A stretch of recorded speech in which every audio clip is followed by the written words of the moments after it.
हाँ, तो अब क्वेश्चन है, with reference to creation of new all India service which of the following statements are correct. हम लोग क्या कर रहे हैं, यूपी पीसीएस 2025 का जो प्रीलिम हुआ था उसके के क्वेश्चन को ढंग से समझ रहे हैं ताकि 2026 जो 6 दिसंबर का पेपर आने वाला है वो आपका अच्छा हो जाए। हिंदी इंग्लिश दोनों में होगा। नई अखिल भारतीय सेवा बनाने के संदर्भ में निम्नलिखित में से कौन सा से कथन सही है। राष्ट्र हित में राज्यसभा नई अखिल भारतीय सेवा बनाने का प्रस्ताव पारित कर सकती है। मतलब in the national interest Rajya Sabha can pass a resolution for creation of a new all India service. हाँ, आर्टिकल 312 है ये। आर्टिकल 312 में आपका राज्यसभा के पास एक्सक्लूसिव पावर है, मतलब सिर्फ राज्यसभा के पास ये पावर है कि ऑल इंडिया सर्विस बनाने की। ऑल इंडिया सर्विस जैसे कि आईएएस, आईपीएस और इंडियन फॉरेस्ट सर्विस होता है। ठीक है, तो ये आप याद रखना, ये बहुत स्टैटिक जीएस क्वेश्चन है पॉलिटी का, ये आपको पता होना चाहिए था। The resolution for creation of a new all India service must be passed by the Rajya Sabha by 2/3 majority of the total member of the house. हाँ, अब आप लोग बोलोगे कि यहाँ पर मस्ट लिख दिया है, फिर भी आपने क्यों लिया, कि मैंने बोला आपसे कि स्टैटिक जीएस है, आपको पता होना चाहिए था, कंपलसरी राज्यसभा के पास ही है, मस्ट है राज्यसभा के लिए। नई अखिल भारतीय सेवा बनाने का प्रस्ताव राज्यसभा में कुल सदस्य संख्या के 2/3 बहुमत से पारित होना आवश्यक है। 2/3 बहुमत से पारित होना है राज्यसभा से नई अखिल भारतीय सेवा बनाने का प्रस्ताव। तो ये आपका आंसर हो गया डी, 1 और 2 दोनों, डी बोथ 1 and 2, ये आपका बिल्कुल सही होगा, इसमें आपको नंबर मिलेंगे। ठीक है, आगे चलते हैं।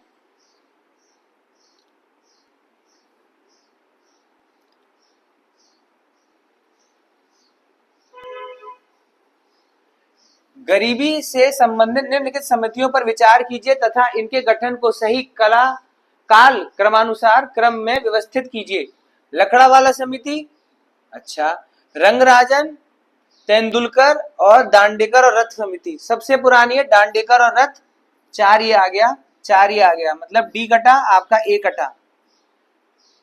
Consider the following committees relating to poverty and arrange their formation in correct chronological order. Chronological order मतलब सबसे पहले कौन आया फिर बाद में कौन आया। दांडेकर रथ सबसे पहले आए तो 4 सबसे पहले ये रहा और ये रहा। उसके बाद आए थे आपके लकड़ावाला कमिटी, लकड़ावाला कमिटी ये रहा ये रहा। अब यहाँ पे कंफ्यूजन है तेंदुलकर की रंगराजन, तो पहले आपको बता दूं, पहले तेंदुलकर आए थे फिर रंगराजन, तो ये हुआ आपका बी। दांडेकर और रथ समिति, उसके बाद लकड़ावाला समिति, उसके बाद आए थे आपके तेंदुलकर और फिर आया आपका रंगराजन, तो ये आपका बना 4132। ठीक है, ये रहा आपका आंसर, इसमें भी आपको खूब नंबर आएंगे। याद रहे इन कमिटीज को आपको कैसे लिस्ट बनानी है अपने प्रैक्टिस के लिए। लिस्ट ऐसे बनानी है, यहाँ पे कमिटी का नाम, कमिटी का साल, क्योंकि क्रोनोलॉजी का पूछ दिया, और कमिटी की रिकमेंडेशन कैसे थी। फॉर एग्जाम्पल लकड़ा वाला कमिटी ने बोला था बास्केट ऑफ गुड्स होना चाहिए। कैलोरी वाला बोला था कि 2400 कैलोरी पर डे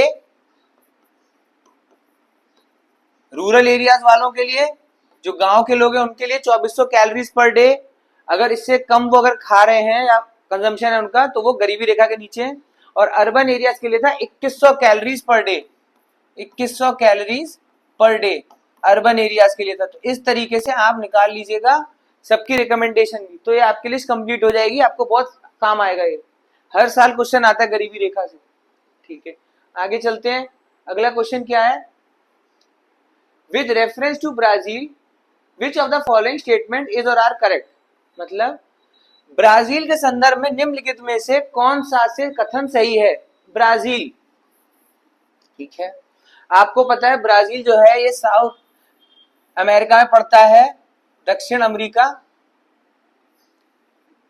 ठीक है, ये ब्राजील है यहाँ पर।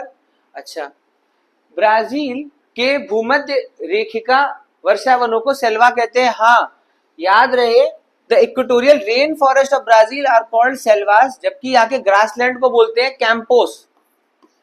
ग्रासलैंड को बोलते हैं कैंपोस। ब्राजील जो है ये गुआना हाईलैंड का ये भी पार्ट होता है, गुआना हाईलैंड मतलब गुआना पठार।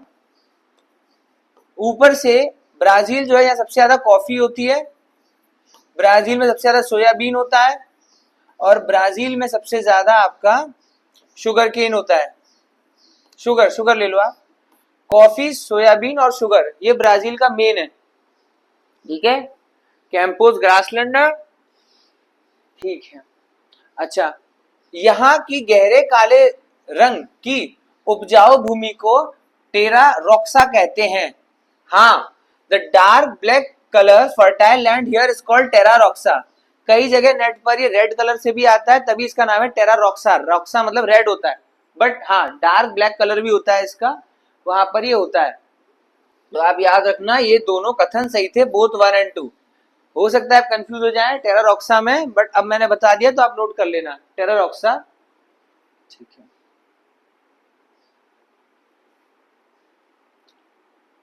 Consider the following events and arrange them in correct chronological order. निम्नलिखित घटनाओं पर विचार कीजिए तथा इन्हें सही काल क्रमानुसार क्रम में व्यवस्थित कीजिए। पहला आया पूना समझौता। पूना पैक्ट हुआ था 1932 में, 1932 में हुआ था पूना समझौता, पूना पैक्ट। अच्छा, end of civil disobedience movement. Civil disobedience movement खत्म हो गई थी, सिविल डिसोबीडियंस मूवमेंट नमक उठाते ही खत्म हो गई थी, तो ये आपका 1931। ठीक है, सविनय अवज्ञा आंदोलन की समाप्ति 1931। गांधी इरविन समझौता, याद रहे जब समझौता हुआ था उसके बाद ये सविनय आंदोलन बंद हुआ था। समझौता हुआ था कि भाई गांधी जी ने बोला था आप शहीद आजम भगत सिंह को जेल से निकालिए, उसको पॉलिटिकल प्रिजनर मान के आप निकाल दीजिए उनको। इरविन ने मना कर दिया था, और इरविन ने गांधी जी को बोला था कि आप द्वितीय गोलमेज सम्मेलन में आप लंदन जाएंगे। गांधी जी ने उसे एक्सेप्ट कर लिया था और बदले में सविनय आंदोलन बंद करने का वादा किया था। तो इसके बाद सविनय आंदोलन बंद हुआ। फिर द्वितीय गोलमेज सम्मेलन, उसके बाद द्वितीय गोलमेज सम्मेलन में गए थे। सम्मेलन से जब लौट कर आए थे तब बाबा साहब भीमराव अंबेडकर के साथ इनके मनमुटाव हो गए थे कम्युनल इलेक्टोरेट को लेकर, सेपरेट इलेक्टोरेट को लेकर, और फिर पूना समझौता हुआ था। तो इसका आंसर आएगा सबसे पहले गांधी इरविन पैक्ट, मतलब 3, तो ये वाले हट गए। गांधी इरविन पैक्ट के बाद सविनय आंदोलन बंद हुआ था, तो 2। एक सेकेंड, गांधी इरविन पैक्ट हुआ, फिर उसके बाद ये राउंड टेबल कॉन्फ्रेंस पे गए, उसके बाद ये आए थे Gandhi Irwin pact, second round table conference, 3-4 हो गया। फिर end of civil disobedience movement, इन्होंने सिविल डिसोबीडियंस मूवमेंट बंद कर दी थी, और फिर लास्ट में पूना पैक्ट, इसका सी लगाएंगे आप। सबसे लास्ट में पूना पैक्ट हुआ था, बस याद रखना, सबसे पहले गांधी इरविन समझौता और सबसे लास्ट में पूना पैक्ट। आपका आंसर आ गया सी। ठीक है, आगे चलते हैं। With reference to Sahitya Akademi Yuva Puraskar 2000 June 2025, which of the following statement are correct. जून 2025 में घोषित साहित्य अकादमी युवा पुरस्कार के संदर्भ में निम्नलिखित में से कौन सा कथन सही है। युवा पुरस्कार was announced in 23 Indian languages. मान लेते हैं भाई साहब, इतना कोई रट के नहीं बैठा है। युवा पुरस्कार 23 भाषाओं में घोषित किए गए। हाँ, देयर इज नो युवा पुरस्कार इन डोगरी दिस ईयर। इस साल डोगरी में कोई युवा पुरस्कार नहीं है। उस टाइम पर ये करंट अफेयर भी था, मैगजीन में भी आया था, बट अगर ऐसा क्वेश्चन आए आपको, आप इसे मान लेना, हाँ दोनों बातें सही होंगी। इस वर्ष डोगरी में कोई युवा पुरस्कार नहीं था। डोगरी मतलब जम्मू कश्मीर में जो भाषा बोली जाती है डोगरी, तो इसका भी आंसर था बोथ 1 and 2। आगे चलते हैं।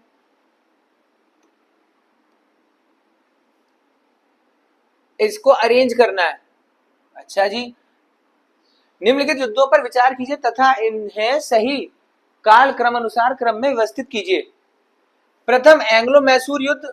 अच्छा, पहला एंग्लो मैसूर युद्ध आपका 1780 करीब हुआ था। ठीक है।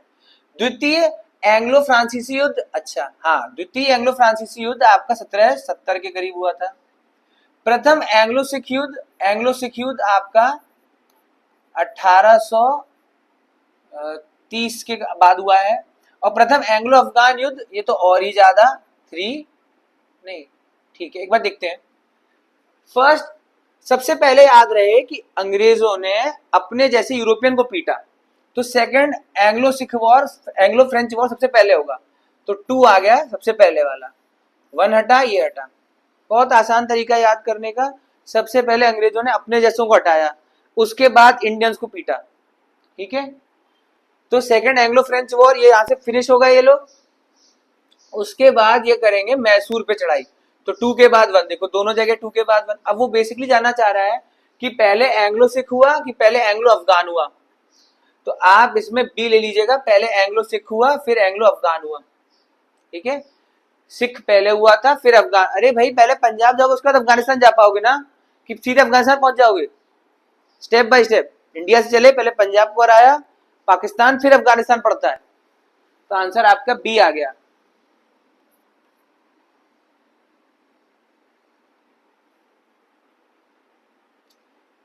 ये देखिए, अब ये क्वेश्चन आया, करंट का भी है और ट्रिक से भी हम करने की कोशिश करेंगे।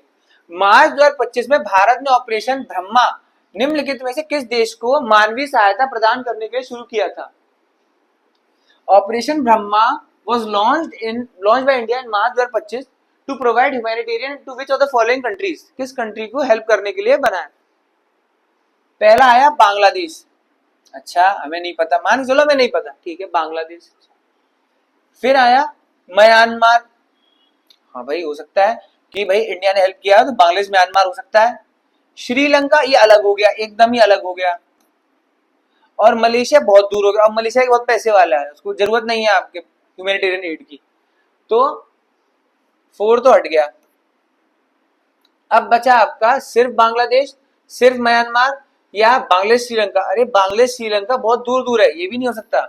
अब आपको एक चुनना है, या तो आप बांग्लादेश चुनो या आप म्यांमार चुनो।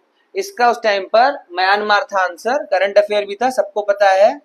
इसमें ऑपरेशन ब्रह्मा चलाया गया था, ठीक है, जिसमें इन्होंने, आप कमेंट सेक्शन में बताइएगा, एक टेंट वाला हॉस्पिटल बनाया था, उस टेंट का नाम क्या था?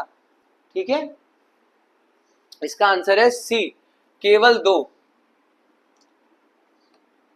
एक हॉस्पिटल बनाया इन्होंने, टेंट वाला है, वो ऊपर से हेलीकॉप्टर से ड्रॉप कर दोगे, फिर वो खुल जाएगा, उसमें वेंटिलेटर भी होता है, सब कुछ होता है। वो इसी ऑपरेशन में यूज दिखाया था भारत ने, शायद डीआरडीओ द्वारा बनाया गया, ये भी देख लीजिएगा। With reference to treaty of Aix-la-Chapelle, Aix-la-Chapelle 1748 के की सिंध के संदर्भ में से कौन सा से कथन सही है? The first Carnatic war ended, हाँ, पहला कर्नाटिक वॉर जब हुआ था तो battle of Saint Thome, battle of Saint Thome बोलते हैं, वो लड़ाई हुई थी। एक लौती लड़ाई जो संत के नाम पर है पूरे भारत के इतिहास में, वो यही है, बैटल ऑफ सेंट थोम। उसके बाद हुई थी ट्रीटी ऑफ एक्सला चैपल। तो कैसे याद किया था? चैपल, चैपल मतलब क्या होता है? बेसिकली जो क्रिश्चियन होते हैं उनके बड़ा जो चर्च होता है उसे चैपल बोल देते हैं। तो चैपल में संत, चैपल में संत। अच्छा, Madras was return to the British, याद रहे ये एंग्लो फ्रेंच वॉर था, कर्नाटिक वॉर था, तो इसीलिए ब्रिटिश जीत गए और उनको मद्रास रिटर्न में मिला। तो इसका बोथ 1 और 2 आंसर है। एक्सला चैपल 1748 के संदर्भ में निम्नलिखित में कौन सा कथन सही है? नंबर 1, प्रथम कर्नाटक युद्ध समाप्त हुआ, हाँ, प्रथम कर्नाटिक वॉर खत्म हुआ था, बैटल ऑफ सेंट थोम। और मद्रास अंग्रेजों को वापस कर दिया गया, हाँ, मद्रास अंग्रेजों को वापस कर दिया गया, डी 1 और 2। तो ये आज हम लोग 20th क्वेश्चन तक पहुंच गए। ये मेरा सेकंड पार्ट है सीरीज का, जो मैंने अपलोड किया है यूट्यूब पर। इसका पूरा वीडियो देखेगा, हमारी पूरी सीरीज देखेगा। ऐसे ही हमने 2026 के यूपीएससी प्रीलिम के भी पूरे बना रखे हैं वीडियो। चलो, thank you very much, I hope आपको अच्छा लगा हो। अगली बार और मिलते हैं।